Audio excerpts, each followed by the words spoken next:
Conversando sobre filosofia, política e artes, tecemos o cotidiano, transmitimos realidades. Olá, este é o programa Realidades. Meu nome é Bárbara Bastos, professora de administração da UFPE, e o nosso tema de hoje é o combate à fome no estado de Pernambuco. No último dia 21 de março deste ano, 2023, a Assembleia Legislativa de Pernambuco instalou a Comissão Especial de Combate à Fome, com o objetivo de fomentar o debate sobre o tema e auxiliar no desenvolvimento e acompanhamento de políticas públicas voltadas para a questão.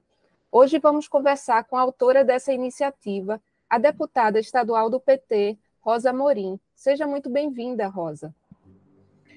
Obrigada. Olá a todas as pessoas que nos escutam, que nos assistem aqui na Rádio Universitária.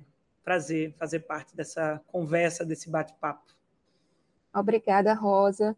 Queria começar pedindo para você falar um pouco da sua trajetória política, de vida, e como você chegou a se tornar deputada estadual aqui de Pernambuco. Bom, eu sou Rosa Amorim, né? Tenho 26 anos agora, sou militante do movimento dos trabalhadores e trabalhadoras rurais sem terra, onde eu sempre gosto de iniciar a minha apresentação, porque foi no MST que eu nasci, que eu me constituí enquanto militante. O Movimento Sem Terra me alfabetizou para a luta.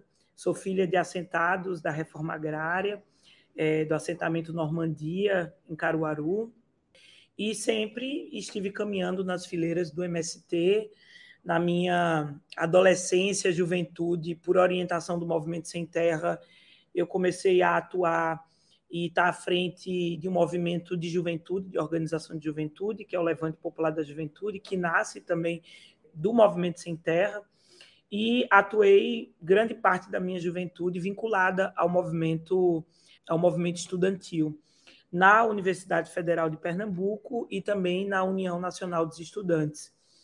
Nos últimos 3, 4 anos, eu retorno para as iniciativas do Movimento Sem Terra, sem abandonar a minha trajetória no movimento estudantil, para a construção do Armazém do Campo do Recife, que é um ponto de comercialização dos produtos dos assentados e acampados da reforma agrária, né, de todo o Brasil, iniciativa também de fazer uma disputa do Movimento Sem Terra na cidade. Fiz um pouco parte, né, da construção, da concepção mais da cultura vinculada ao Armazém do Campo, e desde a pandemia, então, venho junto com o Movimento Sem Terra na construção, que vamos falar um pouco mais sobre, né, da campanha Mãos Solidárias, que é uma campanha que tem como foco principal a questão do combate à fome, distribuição de alimentos, e mais do que tudo é um processo pedagógico da educação popular junto ao povo. E, para finalizar essa apresentação, um pouco dessa trajetória, de como é que eu entro na vida mais política e institucional, o MST, pela primeira vez na história, decidiu disputar eleições. É uma mudança na nossa trajetória, na nossa estratégia política.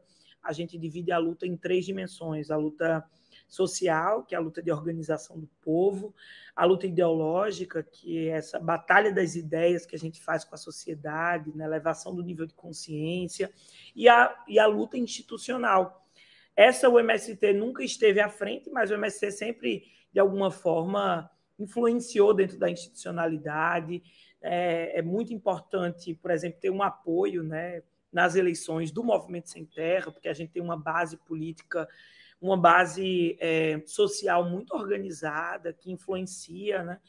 E o MST, pelo momento que vive o Brasil, na verdade, de uma institucionalidade nesse momento ocupada pela extrema-direita, pelo fascismo, pelo bolsonarismo, o MST disse, não, é o momento que a gente precisa também contribuir para a democracia do nosso Brasil, e também a gente contribui pelo fortalecimento da democracia, também ocupando esses espaços institucionais. Então, nós lançamos uma série de candidaturas no país, ao todo foram 15 candidaturas, das quais nós elegemos 7 deputados, 3 federais e 4 estaduais. E aqui em Pernambuco, o MST decidiu, então, lançar o meu nome, uma aposta importante, porque se a gente queria entrar na vida eleitoral ou institucional, a gente também podia fazer algumas apostas sobre criticar quem são essas figuras que geralmente ocupam esses espaços, né? Em geral, homens, brancos, ricos, heterossexuais, enfim. Então, o MST disse, não, se a gente vai lançar, a gente vai ter que renovar. Então, faz esse convite nesse sentido de dizer, vamos colocar uma mulher jovem, negra, LGBT, para a gente também fazer a disputa sobre essa representatividade, que é muito importante. Então, nesse cenário, eu sou a candidata do Movimento Sem Terra e a gente acaba tendo que, para nós, não é só uma vitória eleitoral, mas é uma vitória política muito importante para o estado de Pernambuco, porque é o Movimento Sem Terra, pela primeira vez, ocupando uma cadeira no Legislativo de Pernambuco.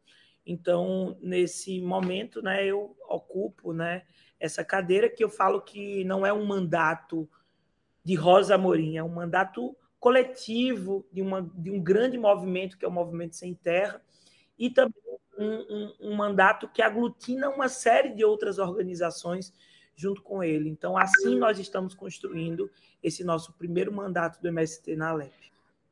Rosa, e o que é que você já tem conseguido fazer nesse novo mandato e qual é a perspectiva assim, de principais frentes de atuação durante ele? Bom, a nossa bandeira principal, né, do Movimento Sem Terra é a bandeira da reforma agrária, da luta pela terra. Essa é a bandeira do Movimento Sem Terra. E nós, cada vez mais, isso é um reflexo também do nosso mandato, nós, cada vez mais de uns 10 anos para cá, o MST muda a sua concepção sobre o que é a luta pela reforma agrária. Então, a luta pela reforma agrária não é aquela luta da reforma agrária clássica, vamos ocupar a terra, nossa luta é apenas por terra, né? Para quem nela quer produzir. Não. A gente tem uma mudança nessa concepção e a gente diz que a nossa luta é por uma reforma agrária popular. Portanto, ao ocupar a terra, a gente tem uma série de lutas que vêm junto com isso. A luta por escola no campo, por educação para os camponeses e camponesas, por melhoria nas estradas, infraestrutura, a luta por saúde no campo, a luta por cultura, por lazer, uma série de mudanças que, junto com a reforma agrária, a gente precisa promover. E cada vez mais o MST vem entendendo que a nossa luta pela reforma agrária popular não é apenas uma luta que diz respeito ao povo do campo, é uma luta também que diz respeito à cidade. Então, é uma luta por uma transformação radical da sociedade, uma transformação social do conjunto da sociedade. Não tem como a gente avançar em reforma urbana, não tem como a gente avançar em educação, em saúde, em esporte, em lazer, em cultura, se a gente não pensa a cidade e o campo integrado nessa perspectiva. Então, estou falando isso para dizer que, ao chegar dentro do parlamento, a minha luta não é apenas a luta do povo do campo e a luta por reforma agrária. A minha luta constitui essa série de transformação e luta por direitos da sociedade. Então, minha bandeira principal, né, claro que está junto ao campo, mas é por educação. Isso também junto à minha trajetória, o espaço de onde eu venho, né, eu construí, me firmei na política, na luta por educação. Então, nesse momento, ocupo, fiz muita questão de estar na comissão de Educação e Cultura na Assembleia. Eu sou atriz de formação também, inclusive ainda terminando meu curso na Universidade Federal de Pernambuco, tenho uma relação muito forte com a cultura, e essa é uma pauta que a gente toma também como estratégica dentro do nosso mandato, em especial um olhar para a cultura popular, para os mestres e mestras da cultura popular. Então, nós tomamos a pauta da educação e a pauta da cultura como uma pauta muito prioritária do nosso mandato, a luta, né, em defesa dos direitos humanos. Então, estou ocupando também a Comissão de Direitos Humanos, ocupo também a Comissão de Agricultura, a Comissão de Mulheres, inclusive a gente acaba de sair de um março, acaba não, né? Passamos por uma jornada de março de luta das mulheres muito importantes. Eu acho que é importante até dizer que nós tivemos uma vitória para as mulheres importantes em Pernambuco. Pela primeira vez Nós elegemos uma governadora mulher com uma chapa totalmente feminina, governadora, vice, uma senadora mulher, mas, ao mesmo tempo, a gente não é só colocar uma mulher no espaço de decisão. A gente precisa que essa mulher, ao ocupar a política, ela também consiga ter um olhar sobre o avanço das políticas públicas para as mulheres. Não adianta ser mulher, você precisa tornar o seu mandato um mandato que esteja à disposição do avançar na perspectiva de melhorar as condições de vida das mulheres. Isso eu falo em termos de violência, isso eu falo em termos de ter um olhar especial para a geração de emprego e renda, porque sem autonomia a gente não consegue resolver violência. E uma série de lutas, né, e de bandeiras que nós estamos abraçando na Assembleia Legislativa de Pernambuco. Não poderia também deixar de dizer que todas essas, né, isso é uma interface, ou corta todas essas lutas, que é a bandeira antirracista, a luta antirracista, que é uma luta muito importante para nós, no que diz respeito a falar sobre segurança pública, a falar sobre o extermínio da juventude negra, a perspectiva, né, do avanço. Hoje, no Brasil, a gente não vai conseguir resolver nenhum problema de desigualdade social sem avançar na luta do povo preto. Mas, no meio de tudo isso, nós estamos, pelo menos nesses 6 primeiros meses, tomando uma bandeira como prioridade nesse primeiro momento do nosso mandato, que é a bandeira e a luta do combate à fome em Pernambuco. Nós temos hoje um Brasil que diria que é o legado mais nefasto do governo Bolsonaro, que é devolver o Brasil ao mapa da fome. Hoje nós estamos na casa de 33 milhões de brasileiros, segundo os dados, né, da Pensan, né, do último ano, vivendo uma situação de insegurança alimentar, de pobreza, de miserabilidade. Então, o que é insegurança alimentar? Você tem uma família que pode até almoçar, mas não sabe se vai jantar, não tem perspectiva de um café da manhã. Então, vive num momento de insegurança alimentar, né? Não tem as 3 refeições por dia garantida. E hoje, em Pernambuco, quando a gente vai olhar para o mapa da fome ou para o índice da fome em Pernambuco, a cada 10 pernambucanos, 4 estão, nesse momento, passando fome, né, sem perspectiva do que comer. E para nós, do Movimento Sem Terra, e nesse mandato, para a gente é muito importante tocar num tema que é emergencial, que eu gosto de dizer que é vital. Com a barriga vazia eu não consigo dormir, né? Só com o bucho mais cheio que eu vou pensar, né, do que eu vou fazer. Então, se eu não resolvo a fome, eu não consigo avançar nos direitos, porque a fome é vital. Então, junto a uma vitória muito importante também que nós tivemos no último ano, que é devolver a democracia ao Brasil, junto com o presidente Lula, que toma a pauta da fome como prioridade, nós resolvemos fazer, nesse primeiro momento, o nosso mandato muito alinhado com aquilo que o governo federal vem balançando como bandeira prioritária, que é a questão da fome. Então, só para a gente poder abrir um espaço também para diálogo aqui, e aí nós tivemos uma iniciativa que foi a criação de uma comissão especial de combate à fome na Assembleia Legislativa de Pernambuco, que tem um objetivo de a gente, primeiro, aprofundar esse mapa da fome em Pernambuco, com pesquisas vinculadas a órgãos que são muito importantes nesse processo, né? A universidade, a Fiocruz, né? A volta, por exemplo, de órgãos importantes, que eu sei que você, inclusive, faz parte, né? Do Conceia e tantas outras órgãos importantes para a gente poder aprofundar esse mapa da fome e poder construir um conjunto de políticas públicas no que diz respeito à Assembleia e poder apresentar também ao governo do estado de Pernambuco, né, um programa emergencial que combata a fome em Pernambuco. Então, isso é um pouco do que a gente está pensando nesse início do nosso mandato.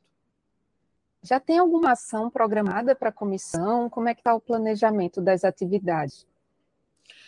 Bom, a gente está só um pouco mais de um mês, né, de atuação da comissão. A gente já conseguiu realizar 2 espaços de audiências públicas. Na verdade, né, um terceiro, porque quando explodiu agora a questão da merenda escolar, ou da falta de merenda escolar nas escolas do estado de Pernambuco. A gente quis dar uma atenção para isso, não tinha como a gente passar em ler sem escutar os estudantes, sem ter uma resposta do estado, porque, por exemplo, hoje a escola é uma grande baliza da fome no nosso estado. Antes, isso se você vai escutar qualquer professor, há 6 anos atrás, você tinha uma outra relação dos estudantes com a merenda. Inclusive, os estudantes tinham vergonha, né? Muitos, vou me alimentar na escola. Falo que eu sou estudante da rede pública, né? Eu vim da escola pública. Eu me alimentava com a merenda escolar.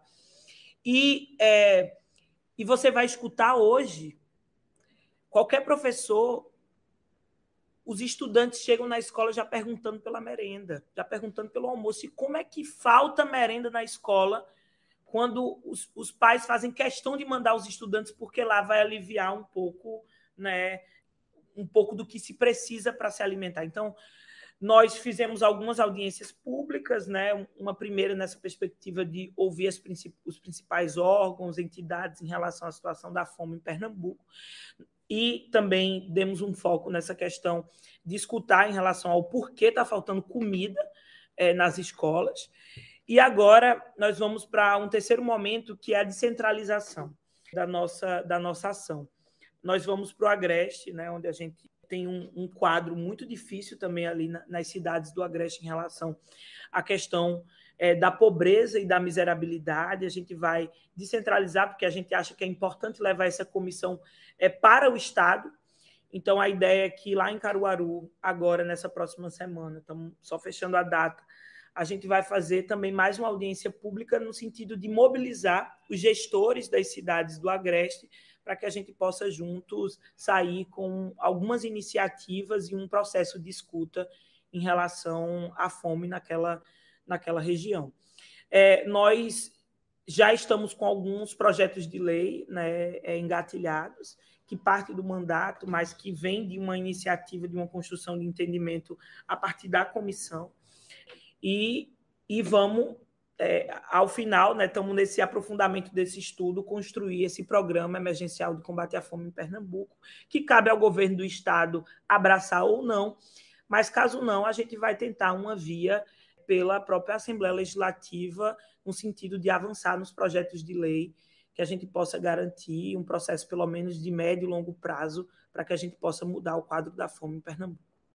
Rosa, gostaria de ouvir sobre as iniciativas que o MST teve durante a pandemia para enfrentamento da insegurança alimentar, no momento em que a gente viu o Estado pouco articulado para dar uma assistência à população. Você poderia falar dessa iniciativa? Claro.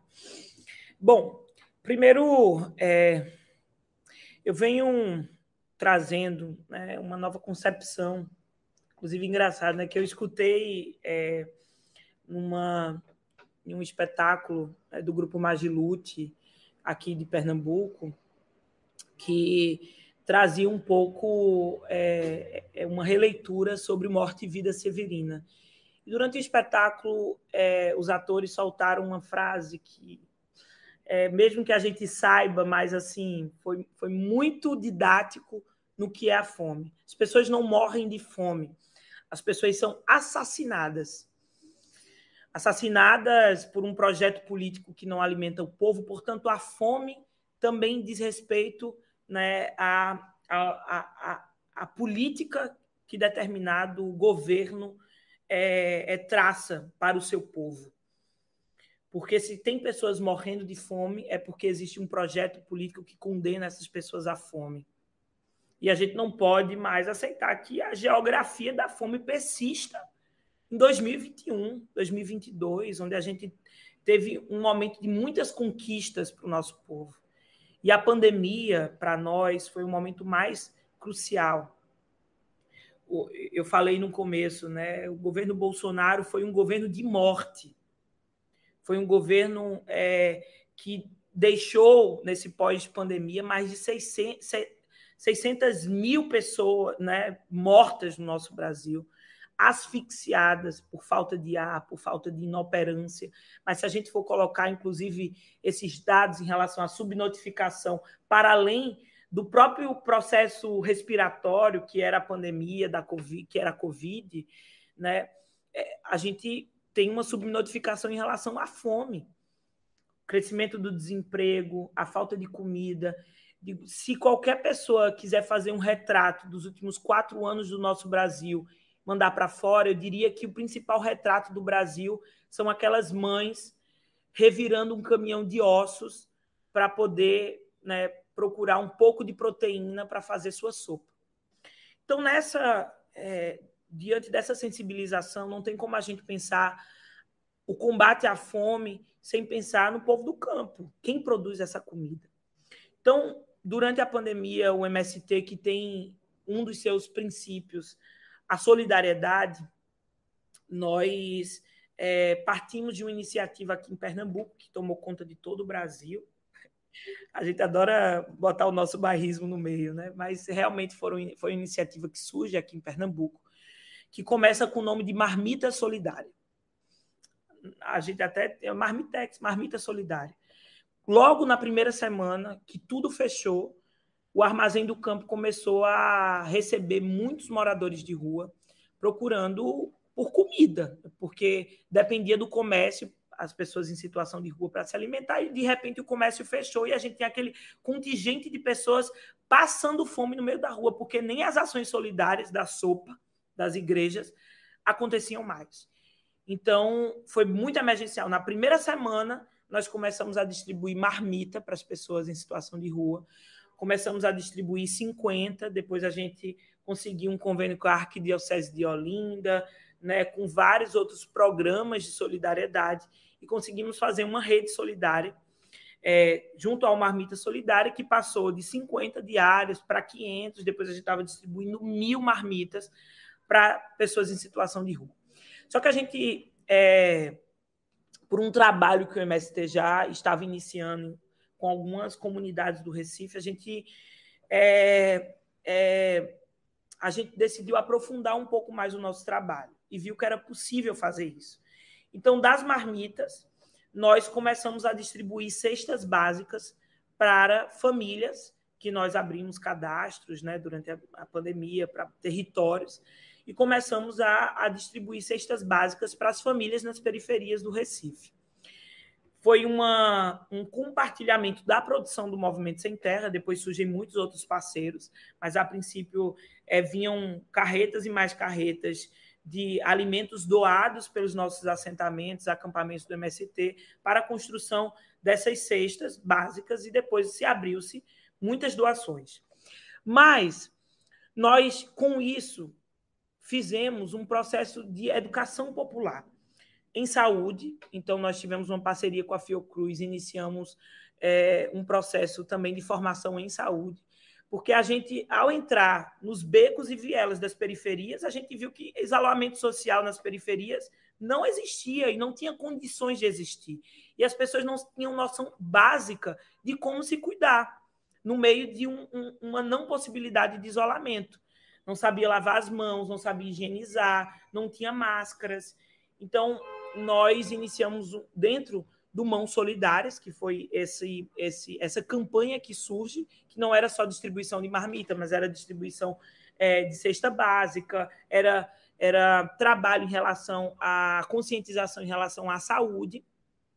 Nós conseguimos formar, no meio da pandemia, em parceria com a universidade, mais de 700, muito mais, depois, 700 turmas de agentes populares de saúde, que foi o nome que a gente deu. Então, a gente distribuía a cesta básica, mas dizia: ei, será que você não tem interesse, né, de entender por que estamos passando fome, ou não tem interesse de se cuidar um pouco melhor? E, nesse processo, a gente começou a fazer um grande trabalho de educação popular dentro das periferias com essa questão da fome. Então, esse grande trabalho nosso, nós, no Brasil, distribuímos mais de 10.000 toneladas de alimentos. Aqui em Pernambuco, a gente tinha terminado os 2 anos da pandemia com 900 toneladas de alimentos doados, algumas campanhas de extrema doação, como Natal Sem Fome, como a Páscoa Sem Fome. E nós fizemos aquilo que o Estado brasileiro não fez. Nós criamos 9 cozinhas populares solidárias durante esse processo. Hoje nós estamos com 9 cozinhas na região metropolitana. Por meio de doação, nós conseguimos equipar essas cozinhas, né, com fogão, com geladeira, e que até hoje estão em funcionamento. E a campanha também ela continua, visto que a fome ainda nós não superamos. E hoje nós temos um trabalho em mais de 50 comunidades da região metropolitana do Recife.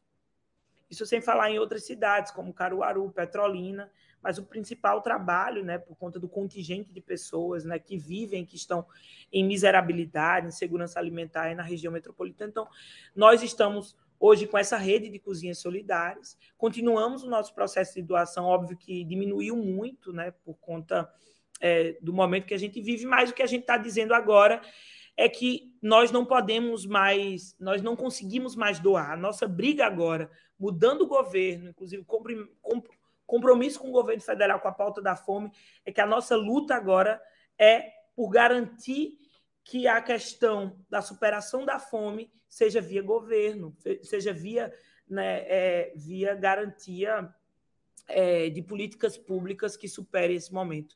Então, a nossa luta, antes que era doação, agora a gente reverte isso num processo de luta para que a gente possa assegurar a política pública, né, que combata a fome. Então, alguns avanços importantes já nesse período. A volta do Bolsa Família, né, que é muito importante para nós, numa perspectiva, inclusive, de um olhar para as mulheres. Todo esse processo que nós fizemos de organização popular com essa questão, né, da pauta da fome, eram as mulheres que se envolviam. Então, as mulheres são a grande geradora de renda das famílias. Então, é muito importante esse novo desenho que o governo federal faz para o Bolsa Família, que tem um olhar especial para as mulheres. O PAA, que é o Programa de Aquisição de Alimentos, que resolve para nós 2 coisas. Quem produz, então, garante crédito para a produção de quem está na ponta produzindo comida, para os agricultores e agricultoras, e faz com que essa comida produzida no campo elas sejam doadas para a cidade, para quem precisa de comida. Então, é um programa importante que junta as 2 dimensões do campo e da cidade, quem produz e quem precisa receber. Então, agora, o governo federal, junto com a volta do movimento de desenvolvimento, do Ministério do Desenvolvimento Agrário, o MDA, tem uma política muito grande, né, e recurso para o PAA. Minha Casa Minha Vida, uma série de programas que nós estamos muito esperançosos que a gente possa, pelo menos nesses próximos 2 anos, mudar o quadro que nós nos encontramos agora. Rosa, eu estava vendo na pesquisa, né, de insegurança alimentar, essa da rede Pensan, que quando a renda familiar está acima de um salário mínimo per capita, geralmente a família tem uma chance muito maior de estar fora da condição de insegurança alimentar. Então, daí a importância de garantir a renda mínima, né, para toda a população, porque todo esse sistema de atendimento, de distribuir refeições, é uma medida emergencial, né, mas a gente precisa realmente, através da institucionalidade, superar essa necessidade, né, que cada vez precise menos e que as pessoas possam ter sua própria renda, seu próprio trabalho e conseguir escolher com dignidade, né, como se alimentar. Outra coisa que eu estava observando era sobre a questão da fome no campo, né? A gente tem uma realidade de fome até maior entre as pessoas do campo do que da cidade, e acaba surgindo a questão, como é que as pessoas que plantam podem passar fome? Eu queria que você tentasse ajudar a gente a entender um pouco isso, como é que isso acontece? Porque se a família agricultora ela não tem um alimento ali disponível, o que é que acontece que eles acabam também entrando nessa condição de insegurança alimentar? Uhum. Bom, a fome ela é muito maior no campo do que na cidade, né? Mas quando a gente vai falar de contingente de pessoas, obviamente, na cidade você tem um número de concentração muito maior de pessoas que passam fome do que no campo, né? E tem uma questão que é crucial, assim. O campo, ele está abandonado. Então, aqui na cidade, você tem escola, você tem posto de saúde, você tem um mínimo de condições de estrutura para se locomover, para se, né, rede de apoios maiores, redes. E no campo, principalmente nesse último período, a gente tem um campo abandonado no que se diz respeito às políticas públicas para as pessoas que nele moram. Então, você chega, por exemplo, vai visitar uma zona rural e é uma situação muito deplorável, porque você não tem políticas de crédito para quem quer produzir, então a agricultura foi abandonada nesse último período.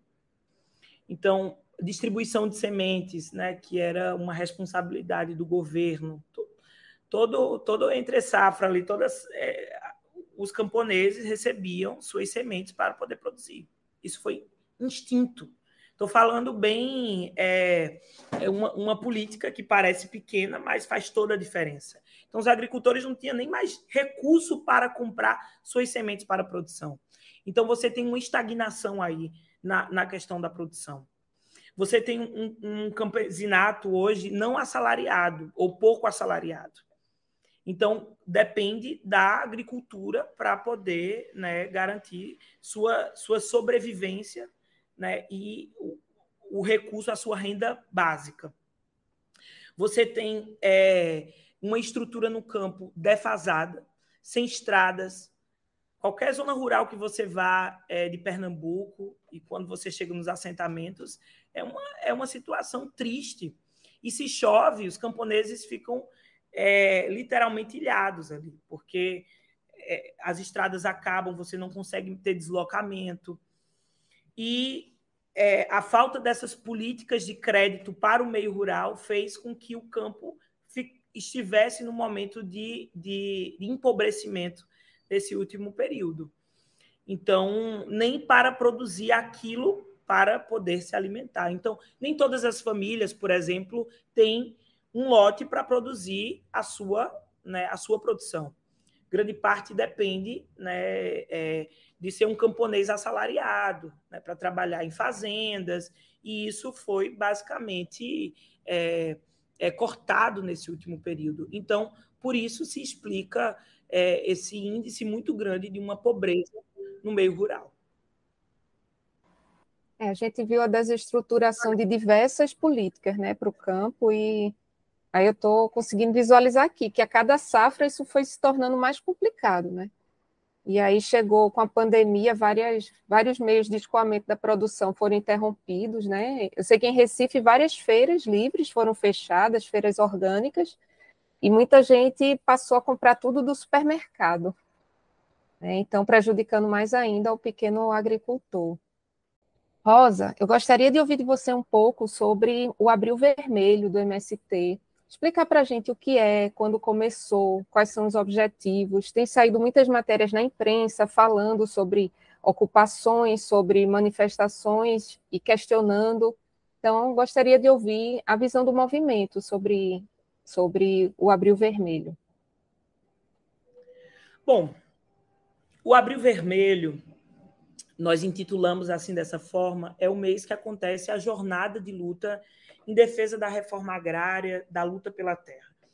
Esse mês de abril foi assim tomado como um mês simbólico em 1996, quando foi instituído no mundo o dia 17 de abril é o dia de luta pela terra, reconhecido no mundo, no Brasil, em Pernambuco, porque é uma homenagem que nós prestamos a um crime que aconteceu, motivado a um conflito, né, de terras que aconteceu na Curva do Oeste, no estado do Pará, em 17 de abril de 1996, que deixou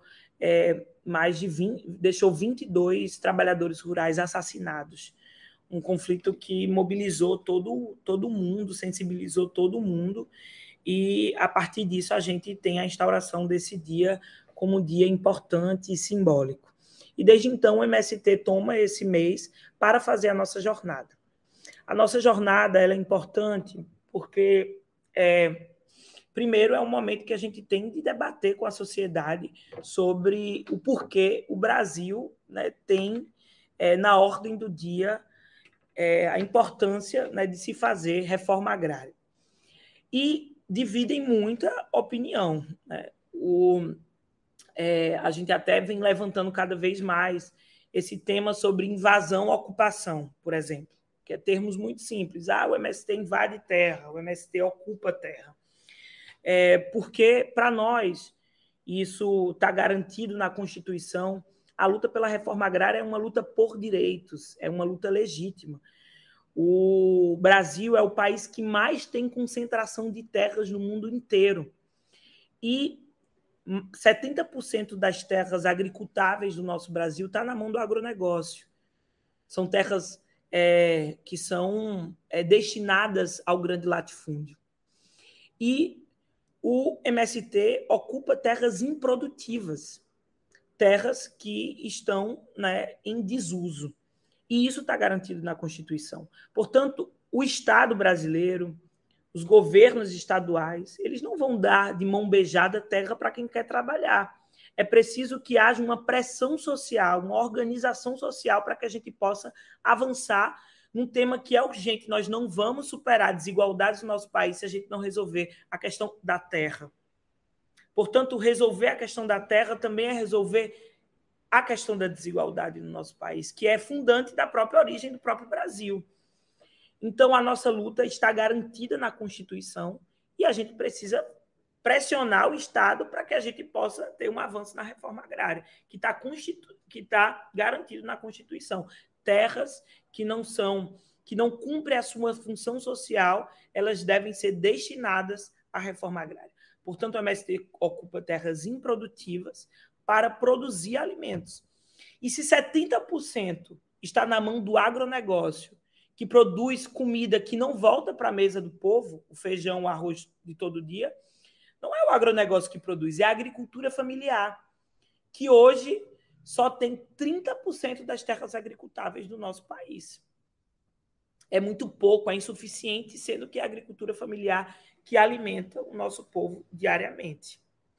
E nós tomamos o Abril Vermelho como um abril, um mês importante para a realização dessas ocupações, mas não é só isso. Inclusive, esse ano foi o ano que o MST menos ocupou terras. A gente teve ocupação aqui em Pernambuco, na Bahia, algumas isoladas em alguns estados, mas foi muito pequena. Hoje, o nosso principal mote da nossa jornada de luta desse ano é, primeiro, resolver a questão dos acampados da reforma agrária. Hoje, só em Pernambuco, a gente tem mais de 16 mil famílias vivendo embaixo de um barraco de lona. Então, nós precisamos negociar essas terras com o governo. Eu visitei um acampamento, fui para um aniversário de 9 anos de um acampamento, lá no sertão do Pajeú, em Floresta, que está vivendo, lá eles têm, né, se organizando na casa de taipa, mas é uma situação triste. Produzem uma área totalmente produtiva que alimenta a feira da cidade de Floresta e até hoje está há 9 anos sem resolver a questão da regularização daquela terra. Então, a nossa pressão principal para o governo Lula e a pauta que nós apresentamos nós queremos resolver as famílias acampadas. Uma outra pauta que é para nós muito importante nesse ano é a denúncia em relação ao uso excessivo dos agrotóxicos, dos pesticidas, daquilo que também contribui para o adoecimento e morte do nosso povo. Está na ordem do dia do Movimento Sem Terra debater o tipo de comida que a gente produz. Então, a nossa jornada do Abril Vermelho não é só para ocupar a terra. Enganam-se aquelas pessoas que acham que é isso. Nós queremos resolver a questão da terra. Mas é para levantar outros debates que para nós é muito importante. O tipo de comida que a gente produz. Nós precisamos de uma responsabilidade do Estado brasileiro com aquilo que o governo Bolsonaro fez. Bolsonaro aprovou mais veneno, mais agrotóxico do que os dias de governo Bolsonaro. O PL dos venenos, isso é um retrocesso gigante para o que é hoje o avanço do mundo em relação ao uso de veneno na nossa comida. E o MST é um grande exemplo hoje de uma organização que incentiva o uso de comida de produção sem veneno. Nós somos o maior produtor de arroz orgânico do Brasil, da América Latina, disputa com o mundo, inclusive, esse mercado, né, da comida sem veneno. Então, nós temos a maior produção de arroz, e mostrando que é possível, sim, a gente ter uma produção em grande escala, mas que não faça a utilização de venenos. E, para nós, a superação desse modelo é a agroecologia, né? Uma produção que respeita a vida, que respeita o meio ambiente. A gente está vivendo aí o aprofundamento de uma crise ambiental profunda no mundo e que nós precisamos, no Brasil, resolver essa questão dos venenos e uma responsabilidade com o governo. Uma outra pauta que nós estamos trazendo para esse abril vermelho do MST desse ano é a denúncia em relação ao trabalho escravo. Explodiu no Brasil esse ano, né, várias denúncias envolvendo vinícolas, por exemplo, no Sul, né? O Sul bombou em relação à denúncia, né, e à descoberta de trabalhos escravos nas produções de uva, de arroz. Então, para nós, nós tomamos esse mês como um mês também de denúncia. Então, a gente fez ato em diversas empresas, né, que têm trabalhos análogos à escravidão, ou até mesmo à escravidão. Então, esse é o exemplo que o MST dá para o Brasil. E cada vez mais a gente vem dizendo que a nossa luta é uma luta justa. E por isso incomoda tanto o agronegócio. O governo o bolsonarismo e essa corrente neofascista tem como principal base de apoio o agronegócio. Então, bater no MST é importante para o agronegócio, ideologicamente falando. Então, eles estão com medo. A gente vai ter uma CPI aí em relação aos atos antidemocráticos, porque eles querem esconder isso. Então, bater no movimento sem terra é estratégico.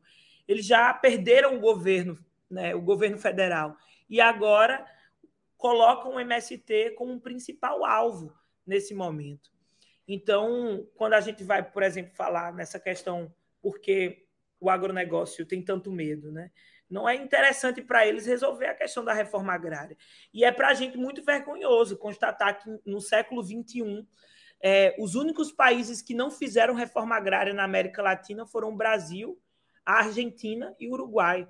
O modelo de propriedade da terra que ainda perdura em nosso país é das capitanias hereditárias, desde que o Brasil foi colonizado por Portugal. E a relação de muitos proprietários de terra com os seus empregados, né, pouco difere dos tempos ainda da escravidão. Então, a nossa luta nesse momento é sobre a questão da democratização do acesso à terra, é contra o trabalho escravo e é por uma nova forma de produção que vise a vida e não a morte. Rosa, eu queria pedir para você explicar um pouco para o nosso ouvinte por que a produção do agronegócio não é a que coloca o alimento na mesa da gente, mas é a agricultura familiar. Então, o que é que o agronegócio está produzindo? Para onde vai isso? Como é que isso se relaciona? Bom, o agronegócio hoje é responsável principalmente pela produção daquilo que vai para fora do nosso país, né? Daquilo, um nome bonito que resolveram chamar de commodities. Então, a produção principal hoje de soja, dos grãos, né? De soja, de milho, de carne. Se a gente for colocar, esses são os principais hoje produtos, cana-de-açúcar, né? Os principais produtos hoje que o agronegócio produz nos 70%, né, das terras que eles têm desse Brasil. Então, por que a agricultura familiar que alimenta o povo? Porque a gente não consome soja todos os dias. E nem todos os dias. A gente não utiliza soja para quase nada na nossa refeição diária. A proteína que o agronegócio produz é uma proteína que não fica no Brasil. Pouco por cento, né, do boi que a Master Boi e tantas outras empresas produzem não fica no Brasil. É uma carne que vai para fora do nosso país. A gente também não come milho todos os dias e também a gente não se alimenta de bagaço de cana-de-açúcar. Então, aquilo que o agronegócio produz, na maioria das terras, e cada vez mais desmata as nossas terras para que tenha mais terra para produzir boi. Inclusive, assistindo o jornal esses dias, hoje os médios grandes produtores estão abandonando a produção de feijão para produzir soja, porque é mais rentável. Uma mudança nesse último ano. O Brasil tem uma perspectiva que nesse próximo período o Brasil deixe de produzir, né, nas médias produções de feijão e está substituindo cada vez mais por soja. O agronegócio não coloca comida de verdade na mesa do povo brasileiro. 70% das terras agricultáveis do nosso país estão na mesa do agronegócio, do latifúndio, que hoje produz apenas, se for colocar na ponta do lápis, 5 tipos de produtos: soja, cana-de-açúcar, pasto, boi, milho e algodão. E quando a gente vai olhar para o que a agricultura familiar produz e a quantidade de terras que é destinadas para a agricultura familiar fica com o restante dos 30% das terras agricultáveis do nosso país e que produz basicamente tudo que a gente come no nosso dia a dia. O feijão, o arroz, a macaxeira, o inhame, as verduras, a salada, a variedade de alimentos que é necessário para nutrir a nossa vida vem da agricultura familiar. E é importante destacar que o que o agronegócio produz não fica no nosso país, né? Vai para fora. Então, é preciso cada vez mais colocar na ordem do dia a necessidade urgente de a gente ampliar, né, as terras para quem quer trabalhar e produzir comida de verdade, os trabalhadores rurais. Rosa, estamos chegando ao final do nosso programa. Quais as suas considerações finais sobre o combate à fome e à insegurança alimentar? Quem tem fome tem pressa, e o combate à fome ela deve se dar em todos os âmbitos da nossa sociedade. É direito e papel do Estado, mas também precisa estar de mãos dadas junto com os movimentos sociais, com as organizações e também, principalmente, com quem está na ponta produzindo comida e quem precisa receber esse alimento. Então, eu diria que o combate à fome é emergencial, mas é mais do que tudo estrutural, porque a gente não quer resolver o problema da fome apenas com políticas assistencialistas. É algo que a gente precisa resolver na estrutura da sociedade, gerando emprego, renda, dando condições dignas para o povo ter uma vida saudável, uma vida com direitos. Muito obrigada, Rosa, pela sua presença aqui no programa Realidades. Espero que esse trabalho dê frutos e possamos em breve ver um cenário melhor em Pernambuco, com ampliação do direito à alimentação para a nossa população. Como os ouvintes podem acompanhar o trabalho do seu mandato e da Comissão Especial de Combate à Fome da Assembleia Legislativa de Pernambuco? Bom, vocês podem acompanhar o que é que nosso mandato vem construindo, também em relação ao que a gente vem construindo na Comissão Especial de Combate à Fome, através das nossas redes sociais, de todas as nossas plataformas digitais, que temos um @, que é rosamst_. Vocês também podem procurar o site do Movimento Sem Terra, que lá vão compartilhar, né, diversas iniciativas do que a gente vem construindo em relação à sistematização, em relação à produção de alimento saudável, ao combate à fome. Então podem procurar essas redes sociais e também dizer que nós inauguramos recentemente um instrumento participativo do nosso mandato, que são os conselhos participativos, que reúnem todas as quartas-feiras de forma online.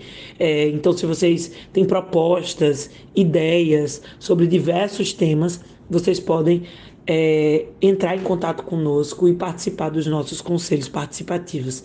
É isso, muito obrigada, foi muito bom bater esse papo com vocês. Obrigada, Rosa, e obrigada a todos os ouvintes que acompanharam a entrevista de hoje. Sigam o programa Realidades no Instagram, @RealidadesUFPE, onde vocês podem saber sobre os próximos temas e nos mandar comentários e sugestões.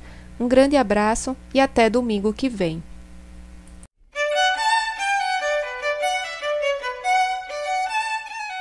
Acabamos de ouvir Realidades.